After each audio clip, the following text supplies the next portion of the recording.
Um, so, Keith, did you by any chance read the briefing for the designers?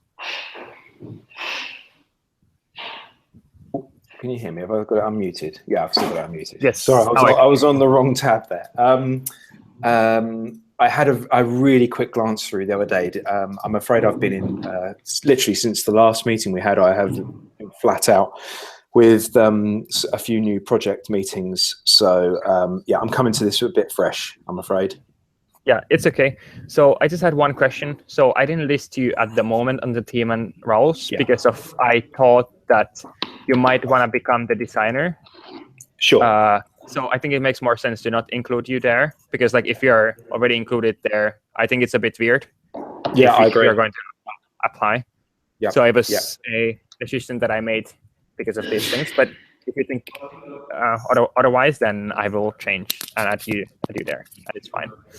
No, that's absolutely fine. I mean, it's not just myself. We are a bit of a small team here. So I guess that has a bit of a bearing on it. You know, we can do more than just the design. So, but I would love to be involved if the opportunity comes about. Yeah, absolutely. Yeah.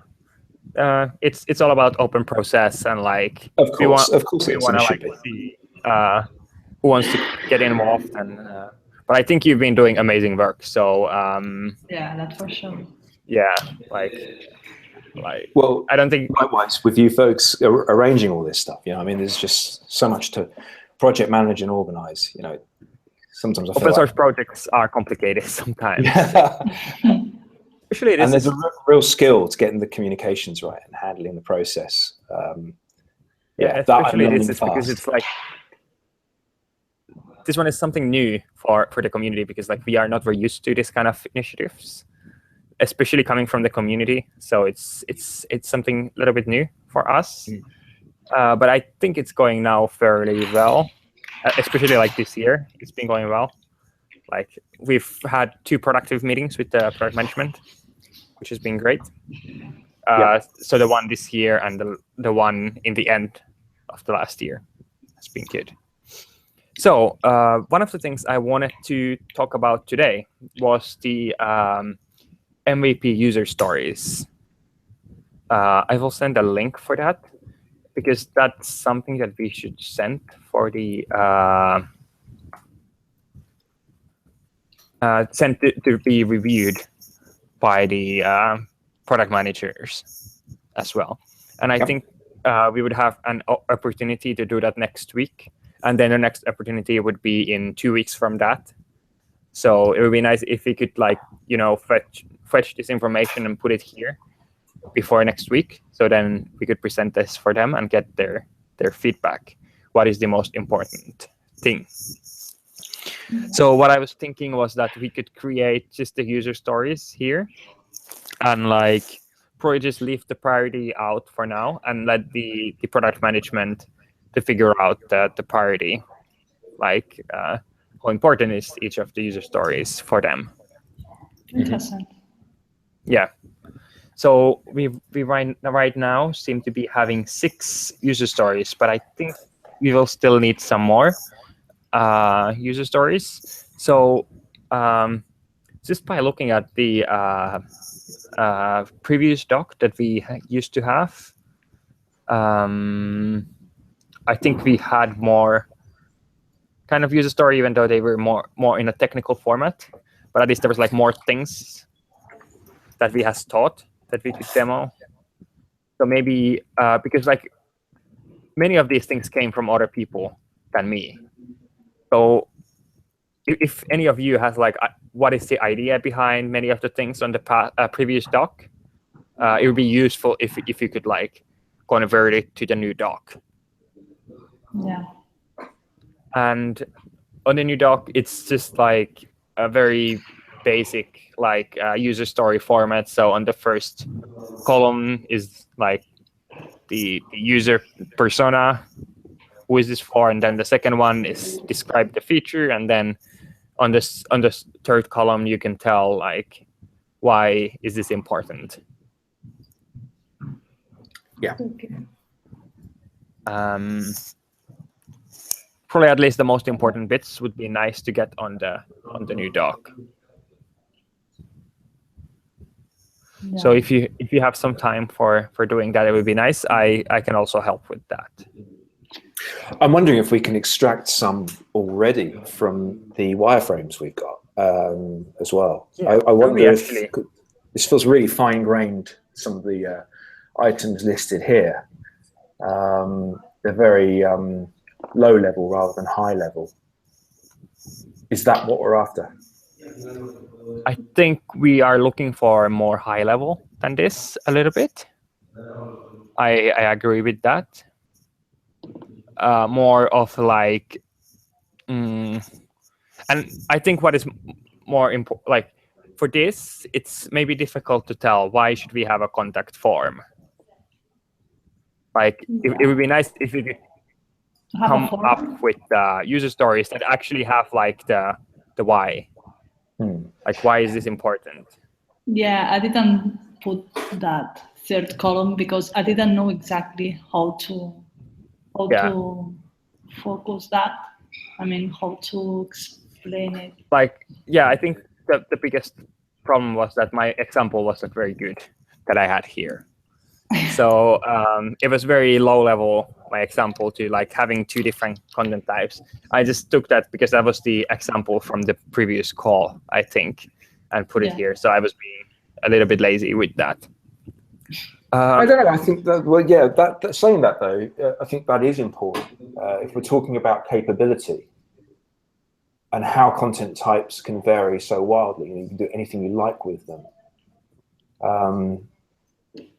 I think that's a really critical part of what we're trying to demonstrate. Yeah.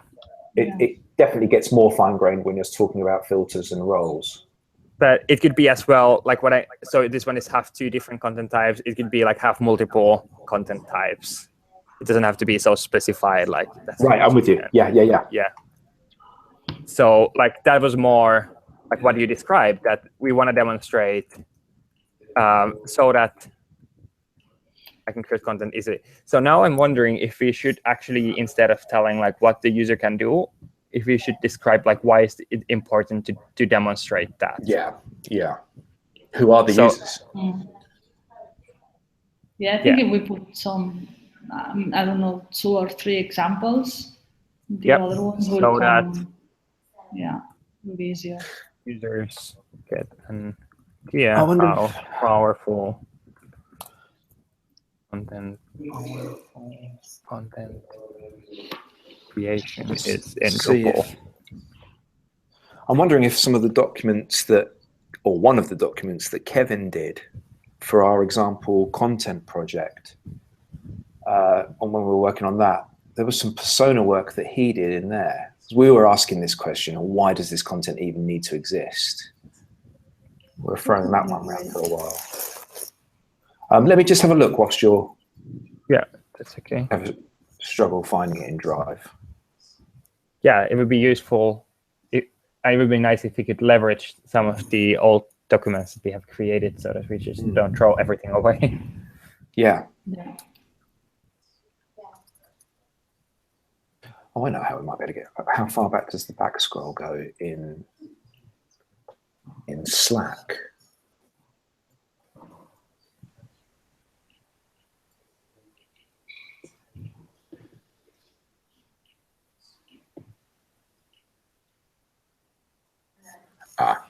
Okay, that's answered that one. not very far now.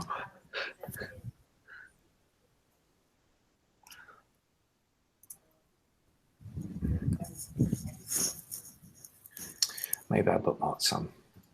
If you want, we can start talking about another thing until he finds that. For example, we can plan how to promote the search for a designer. Yeah, that's a good one. So I was talking with Gabor on the channel that we could publish this on the core group on groups.drupal.org. And there we probably could get pretty good visibility in the community because I think quite a few people are following that, and I think it has some Twitter accounts tweeting what's being posted there as well. I'm quite sure. But besides that, I think it would be nice to get some visibility for new people. So I discussed with Slack, other Slack admins, and they say that we can send announcement with like the channel notification in Slack. So that's actually quite a few people as well. That's like, we can get visibility to 700 people with that. That's great. That are doing Drupal, and probably there is some designers as well. So it's a good number of like Drupal people. Yeah. Probably on Twitter, it would be nice if like Drupal Association and probably some other people like with the very famous Twitter accounts could retweet us. Yeah, right. But is there anything else that we would like to do? I think, I don't know, I don't remember who said that on the last meeting, but maybe sending an email to the databases from Frontend United and Design for Drupal. That would be great.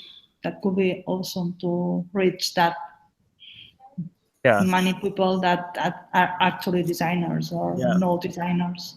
And it's like, for me, like this outreach is not only about getting people to apply, but also to get excited about the initiative, to like promote the initiative in general, and like maybe there's people who would like to help in other ways than just like by doing the design.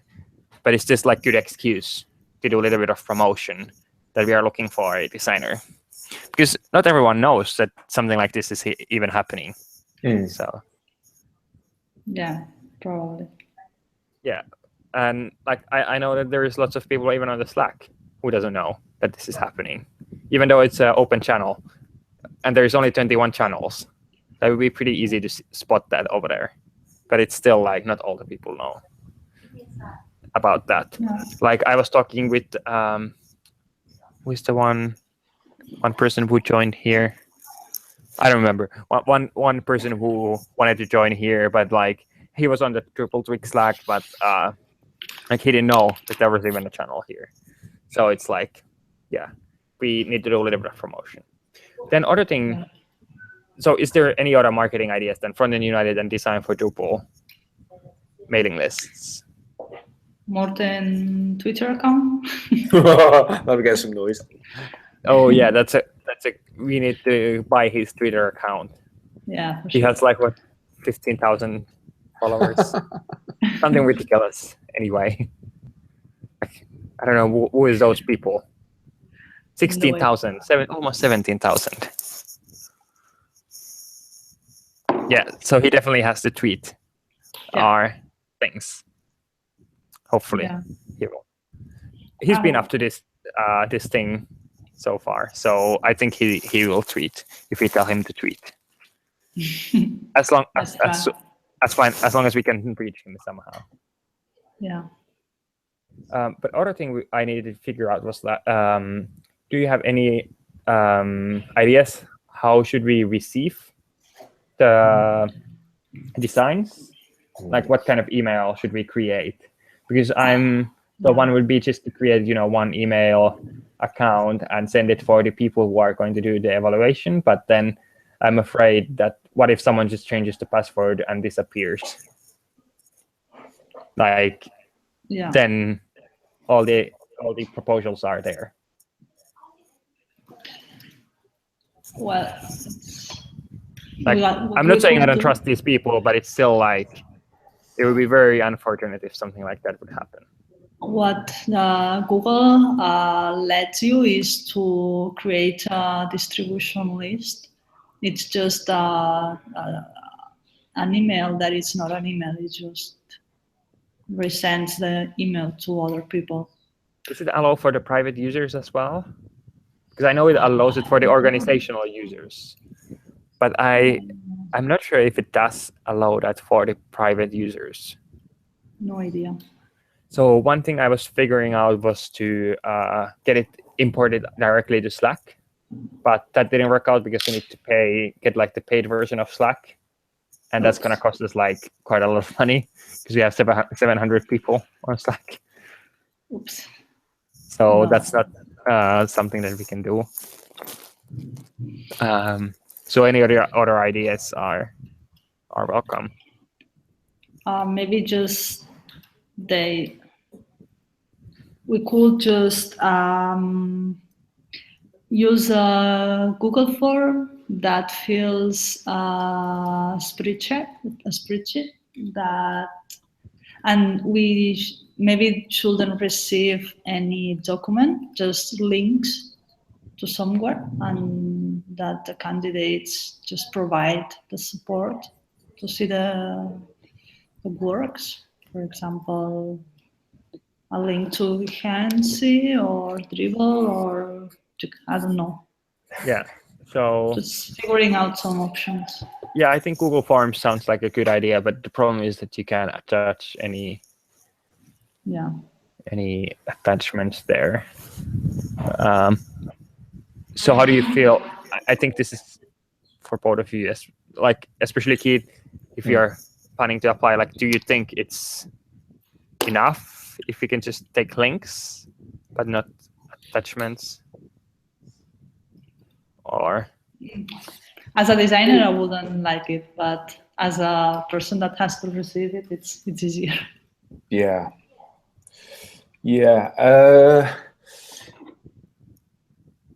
I guess the advantage of being able to package something, the advantage of being able to provide some kind of attachment is that you can package something up that's applicable. You can deliver what it is you want to demonstrate of your previous work applicable to the application, can't you? Whether that's a PDF, and structure it in a specific way. Whereas just obviously having a link implies a link to, a portfolio page, perhaps on a designer's site or other. I guess, though, saying that, the same could be possible just to have a shared link on Dropbox, I guess. Yeah, but we want to make them private, so because we don't want them to have them open. I was thinking the shared link on Dropbox. I mean, I know it doesn't require a password, but it's usually a pretty tricky URL to guess. So how can you upload there? What do you mean? No, that's what I'm saying. They'd have to apply. They'd have to use their own system to get the file to you. That's the problem. Oh yeah. I see. So they would have to use Dropbox to. Yeah. So something like Dropbox or Google Drive, Drive, effectively they put the file in their own space and then present a link, possibly without password. I mean, if you pay for Dropbox, you can put a password on it. We pay for Google Drive, so we can lock things there. But I don't know if there's if the free version of Google Drive, as such, presuming there is one, lets you do that. If there is. Yeah. It sounds like it's rather limiting, but it might be the only option that we have. That is good, because that lets us handle the permissions properly. Like, we can tell who can see them, and the permissions can really be overridden. Yeah, especially seeing as with portfolio work, quite often it's not publicly viewable work. If the designer's been doing a lot of work that's applicable to this, from a brochure perspective, then that would be attachments. Yeah, I think attachments would be nice. I don't know. Could we ask if Drupal.org has any possibility to create like just email box that will like resend it to all of these email boxes, or because of like I'm afraid if it's like if you just put email that is one person's email, I feel like it's like not open enough for people, that it's like because the one person could be like changing the content and mistreating people. Yeah. But when it's like open and everyone can see the actual submissions, then it feels like it's fair for everyone. Yeah, I just don't. I know that sometimes these things can be difficult if it's like if And someone you know, just thinks, sorry, go ahead. yeah, go ahead. No, if you know, so who should we ask to for that? We could probably just there's like a Drupal.org IRC channel, so probably just go there and ask if it's possible.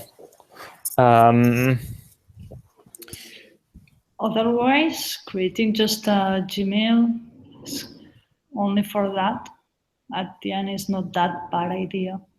I know there's a security thing, but as a last option, I don't think it's that bad. Yeah, I guess it's okay. Just have to make sure that I don't know, how can we make sure that nothing bad happens with that? Yeah. Yeah. So, did you find any docs? I didn't. I realized how much I was relying on the back scroll. I'm just trying one more place, which is my own saved links.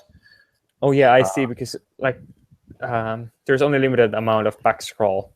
Yeah. Available. Yeah, so when we were doing the example content work, it was within a condensed period of time of about 4 or 5 weeks. So everything was still there on the back scroll. And at the time, I didn't think, oh, hang on, this might disappear. I was just relying on those links. Frustrating. Oh, Gabor has joined. Do you have any ideas how we could take the applications? He's muted. Yeah, I don't have better ideas beyond what you've already discussed. Okay. Yeah. So probably we will just create the shared Gmail account. Yeah. Probably that's the best and should be open enough. Yeah. Not sure if you can just redirect Gmail by default. Oh, that's actually possible. You can. So we can create a Gmail account which receives all of them, and then we can redirect all the emails. Exactly. From that box to other emails. Okay, that was a good idea. So anybody has to log in. So anybody has to change the password. Yeah, like no one has to actually log in using that email. We can just redirect from that account to the email addresses that people give us. Exactly. Yeah. So let's do so. Then we don't have the problem with the password. Okay. So, Keith, do you think those stocks are just gone? Should we ask? No, maybe we need Kevin to ask would have Kevin. them. Yeah. I think from memory, the main conversations that we had around the user types, and we've covered them in recent conversations, are obviously those that might not be technical, but are obviously considering which CMS platform is right for them. Obviously, often decision makers, I guess, in organizations of some form, or site owners that maybe are thinking about getting a CMS for maybe a startup or something like that, perhaps. I think that was one of the examples we were discussing through. But very much come from that kind of non-technical but capability perspective. The other side was obviously those that might be familiar as site builders on other platforms and thinking about using Drupal. Perhaps they're hitting points with the systems that they're using on CMSs they're on, where capability is a bit stretched, or it's not as flexible in the way they need it to be, and they've heard that Drupal is capable. It's the one thing Drupal's known for, is its flexibility. So again, we're sort of trying to help there from a very much the onboarding perspective, aren't we? Yeah, I actually I was just dealing with the customer who is in a slightly similar position, so that they have a technical person evaluating systems, and it's like the previous technical person who was there was like had make contracts with some private CMS systems, and like the contracts they have are not that great, and now they are looking like for more open systems, and like Drupal would be one of them that they would be just testing out, like how does it look like by default, just like getting an idea of like what's the spectrum on the more open platforms. Yeah, exactly. Yeah. So I think there's lots of like valid use cases for this, and like I now that I think about it more, like during the more than half a year trip we've had on this, like all the time I felt more confident that there is use cases for this because I've seen these things. But so should we? Is it the content outer, or should we call that user persona as something else, as content outer?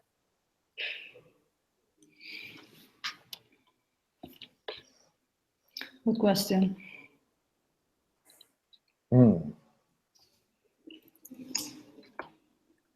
I mean, you could define a few of these. As you say, these are good already. You've got content author, site builder. Yeah. Decision maker's not a good phrase, perhaps, because it's a bit ambiguous, but technical evaluator. Yeah. Evaluation. Yeah. Evaluator. Yeah. So what would, in particular, someone who is evaluating Drupal, what would they be looking for?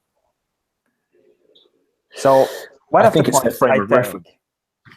So one of the points that I've made is that they look just how it looks.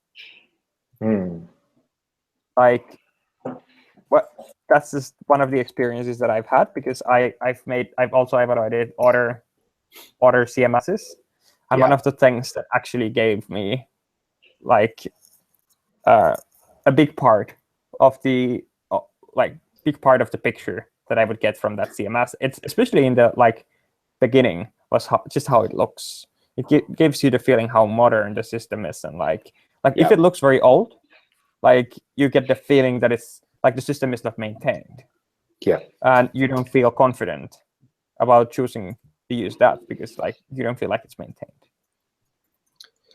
Yeah, I think there's real truth in what you're saying there. In fact, I remember Angie Byron giving her talk at DrupalCon, and she demoed each of the kind of introductory experiences that you get from the various main platforms. And that's what really struck me, just seeing those up side by side. You know, you had big enterprise level systems where the look and feel just didn't engage. You know, you didn't necessarily convince you that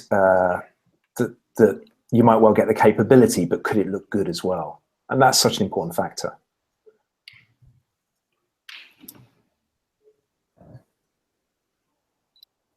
Good. Modern. And it's for them, perhaps it's comparison as well, because they are thinking about different systems. So they are comparing, they're already doing that comparison, and they may well already have a bias, and that bias might be just purely based on perception, what they've heard, what they've previously experienced. Could even be what they've previously experienced of working with Drupal. That needs to be borne in mind. So many things have been cleaned up in Drupal 8. Yeah, so getting that message across that Drupal 8 needs to be considered now for what it is now, not necessarily what perception of it is from any other experiences. I personally don't like the word modern because it's really ambiguous. I would say actual design or actual something. I don't know, modern is like, a lot of people uses that with different intentions. Not sure if it is that important, the wording, but I get what you're saying, because like modern is just a word. It's just when you Like, say what is modern? Yeah, it's used for so many things that it doesn't have that sense anymore. No, it's just like you're saying, some companies' dynamic is like everybody's saying that.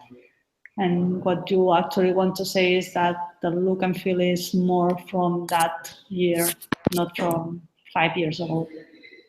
And I think modern is the word. But anyway, we can just jump to another thing. It's not that important. So one thing is definitely the look, how it looks. So what other things will they be evaluating at the very beginning when they get to the system?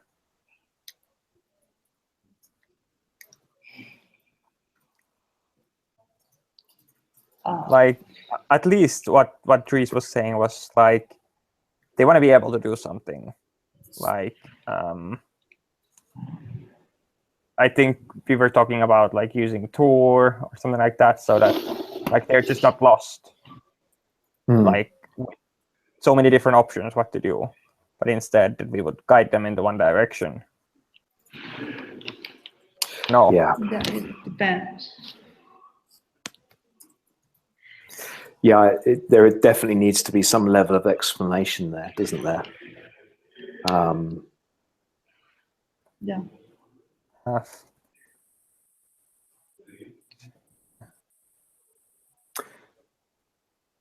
But not going to the depth of tutorial, I guess. Is that right? I mean, we had that conversation over a number of weeks. Yeah, but it's like, I don't know how you can't avoid this. There has to be some overlap, doesn't there? We have to tackle the fact that if someone's non-technical and evaluating, they're not being driven by a specific task, perhaps, i.e. they're working in some other CMS that doesn't quite do what they want to do, and they know Drupal probably can. That's a very specific driver, a motivator for them to go digging. This is something different, and it's a really important part. It's a really important different. Past explanations. Explanation of.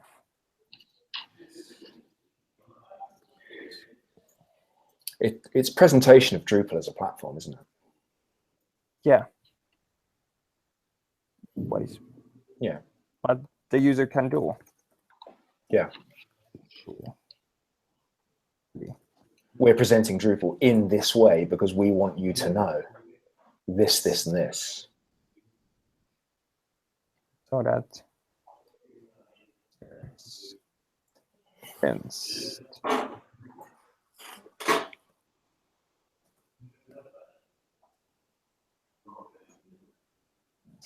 powerful.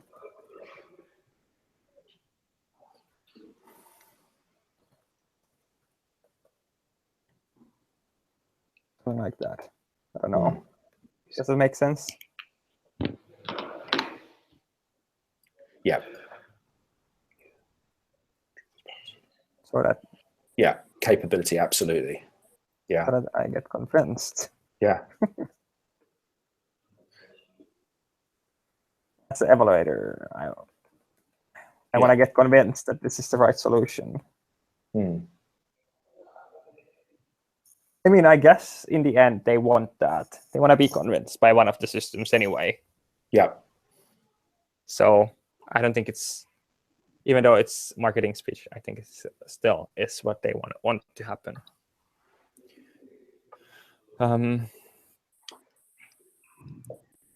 What else?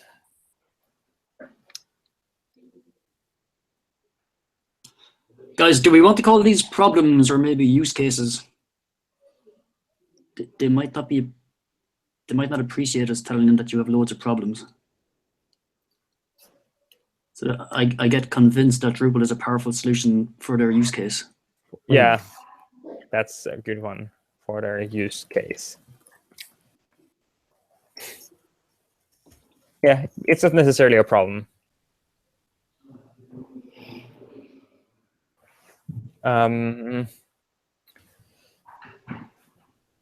So what other things the evaluators expect when they open up? any system.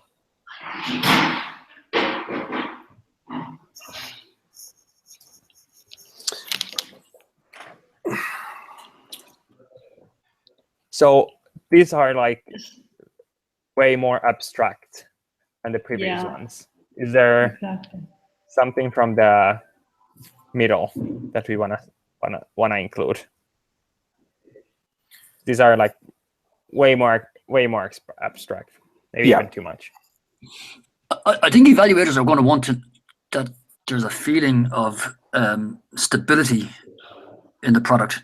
That is not something put together by a couple of high school graduates that think this looks cool. That they actually get to see a product that says, "Wow, yeah, we can use this." I wouldn't be afraid to tell the CEO that this is worth building at least one marketing website on. Yeah. So I think, yeah, I don't know. Is that the same that they want to get the feeling that they could see their product in that? Like we can demonstrate it in a way that they could see that their product is put into that. Is that the same, or is it? I think it's slightly different, but I think it's still similar that they can relate into that. They could see their product being built on this system.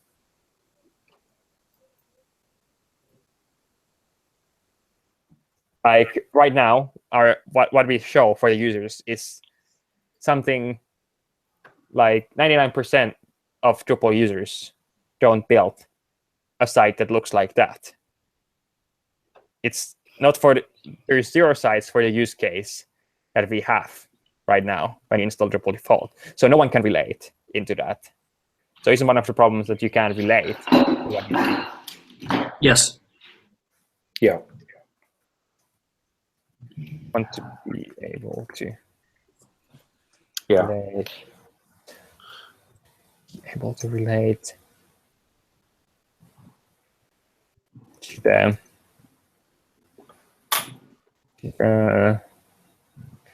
So what should be? Is it relate to the demo, or relate to the system, or relate to the what does it relate to?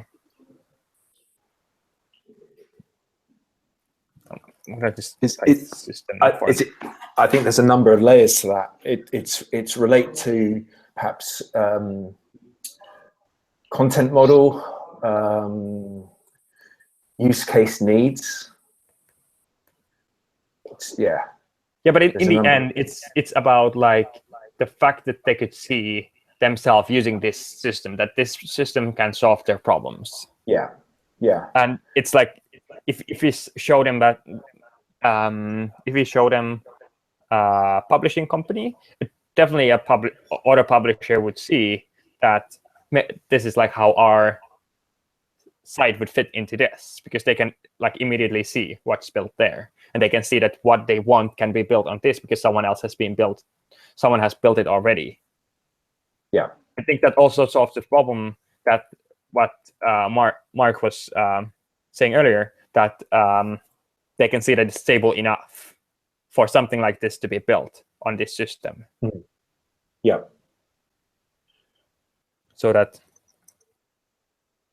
So are we saying stability specifically from the evaluation use case or role, if you like? But how you convert that in a thing that we have to do in that theme or in that installation profile? What I meant by stability was more that it's a mature kind of product, that we don't have spelling mistakes, let's say, on field names, and we don't have we use things like field groups and things to make the editor experience look well. That's not one big, huge, long, ugly form that we put thought into that kind of experience, and that it's not just, well, there's all the fields you want. Isn't that good enough? Can't you do what you want to do? That it is a mature kind of product that we're going to present to them. Yeah. So this is where building, because I mean, this has always been one of the things with Drupal, isn't it? You build the author experience, or you build the experience, whatever it might be for the particular user, around around each requirement. It's that flexibility that's always made it so capable. Yes. So we need to use this demo to do both exactly what you're describing, which is to show that you can deliver a really great experience for those using the site, whether it's literally logged out users just looking around, or whether it's actually those going in and using the system, but all just with core. So a lot of what we're talking about here relies on us leveraging what core gives us and making sure that even those experiences are more polished, which is what Kevin was referring to perhaps in some of the recent calls. Was that just on the example content calls we've had, or was that on these ones, the new theme, Lowry? Can you remember?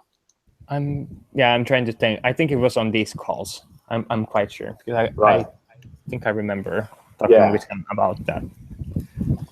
Because it is thinking about exactly how do we demonstrate.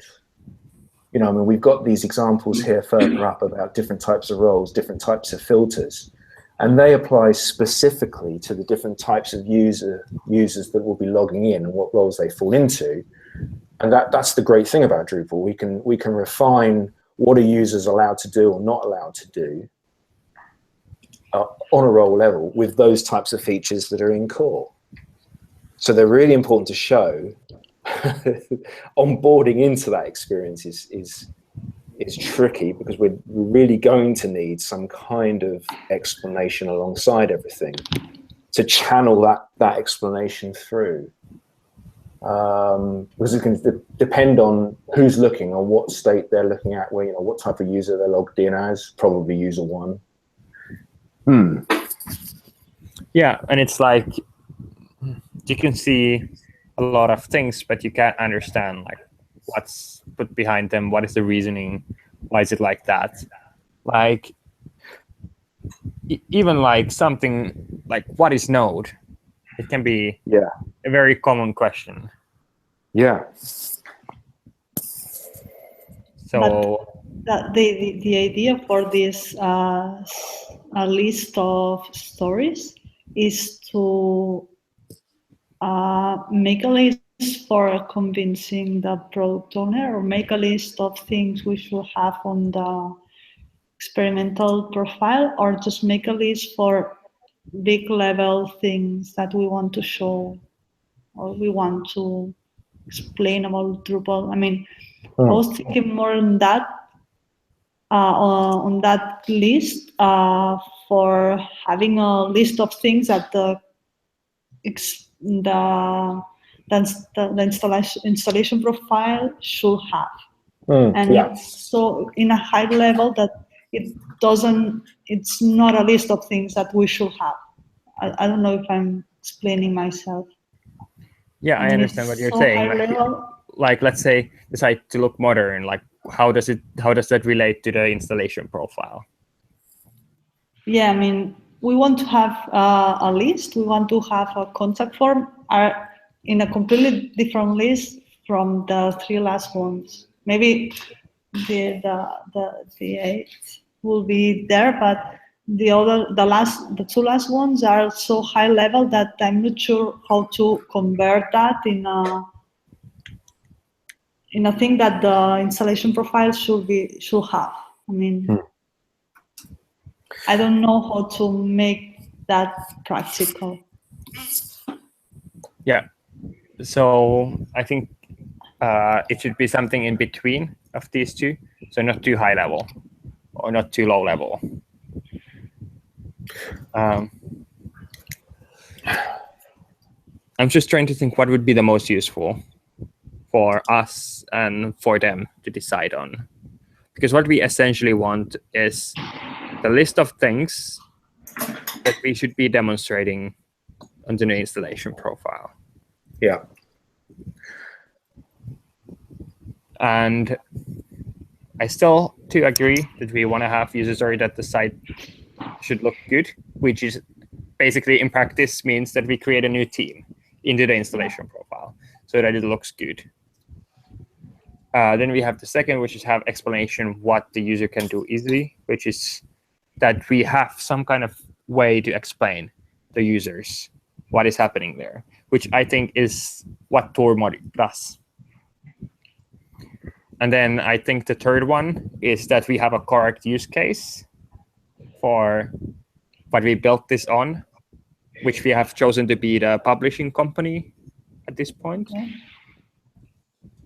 I think that's how they relate, but they don't relate into any, especially the third one, be able to relate to system. It doesn't transform into a particular feature on this site. Well, yes, to have Tor enabled and to work on examples for Tor or the integration, it relates, yeah, that sense. Yeah. So, Keith, could you, by any chance, do you have the layouts close to you? I do. I can. It'd be nice maybe to see them. Maybe that could help us think. Give me 2 minutes. I just need to. Yeah, that's fine. Yeah. So maybe that helps us to see what was like pictured over there.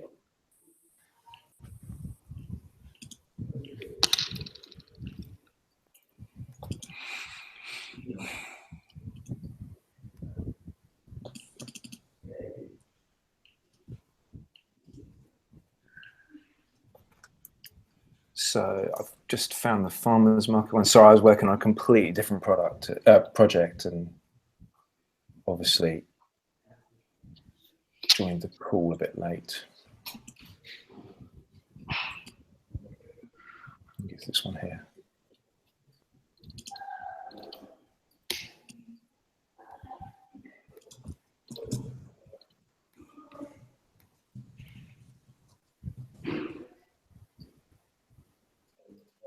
I've got the farmers market one to hand.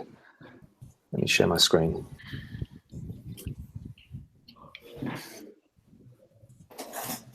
Here we go.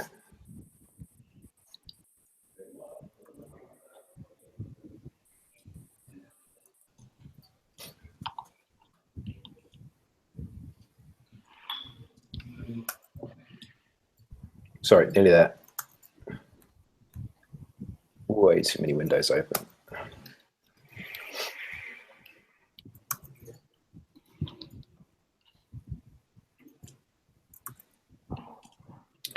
Okay, and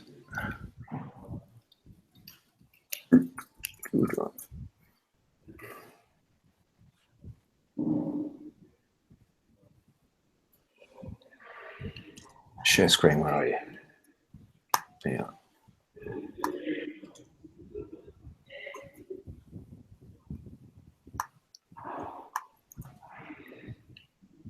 How's that? Are we seeing that? Yeah. I think this is an older one, but it gives us the idea. Yeah, that's fine. And then I was doing some wireframes for the farmers market, but didn't get anywhere near as far on the publications, because I was going to try and have both done, wasn't I, for the last call, but just ran out of time. So it's probably the farmers market. I don't think it matters too much, actually, because the farmers market, the wireframes do lay out quite a few of the main points that probably touch on what we're trying to discuss here. Yeah, I think we can look either. So, it doesn't really make a difference. Yeah.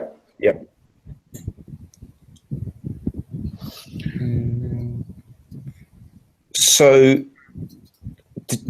did you want me to sort of run through the features that were sort of coming to mind as I was doing these wireframes? Yeah, I'm just reminding myself. Yeah. And trying to now abstract this a little bit, because now I see features and now I would like to abstract it from that. Yeah. So one thing that I can see is definitely a lot of media over here. So I don't know if we should mention something about that. Yeah. The media handling. Yep.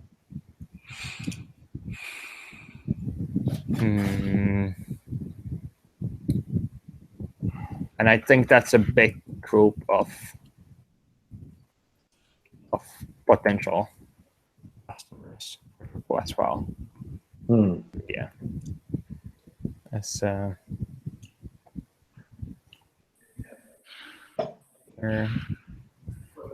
So I'm not sure if that is the first thing you will see. Like, is even the first thing that you will see, is it going to be like quick edit or something like that? Yeah, right. Right. Interesting point. Yeah.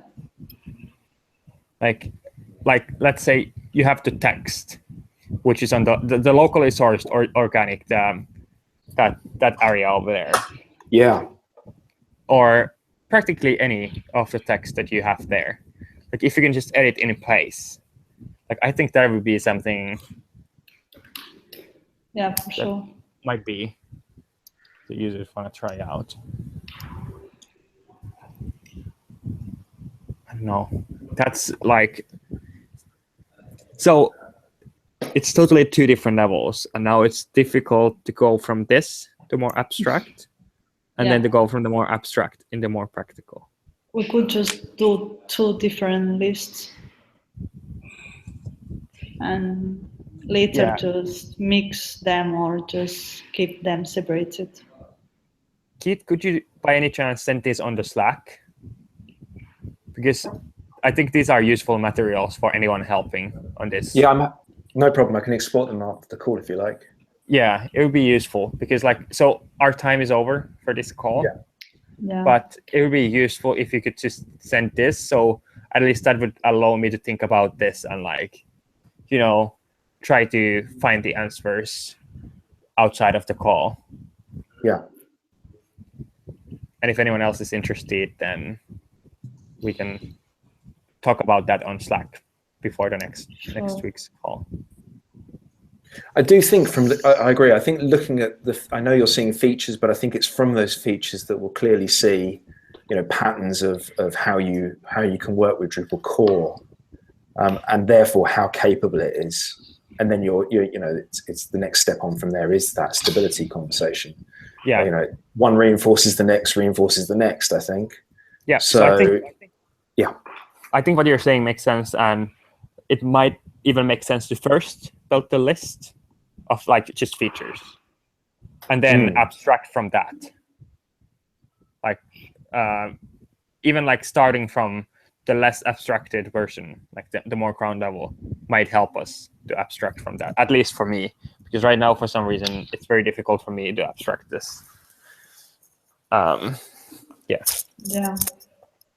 But I think we should keep working on the user stories for now, because next week we would have probably a chance to show them for the product management and get their feedback. Is that usually on Wednesday? I think it's on Thursday. Yeah, you're right. Just before the night call, the other call we have. Yeah. Oh, for you it's the night call. For me it's the morning at 7. Yeah. Okay. But thanks everyone for joining. Let's keep discussing on Slack so we can get this moving. And maybe we can get maybe we can even get some user stories that we can get feedback of for the next week's call.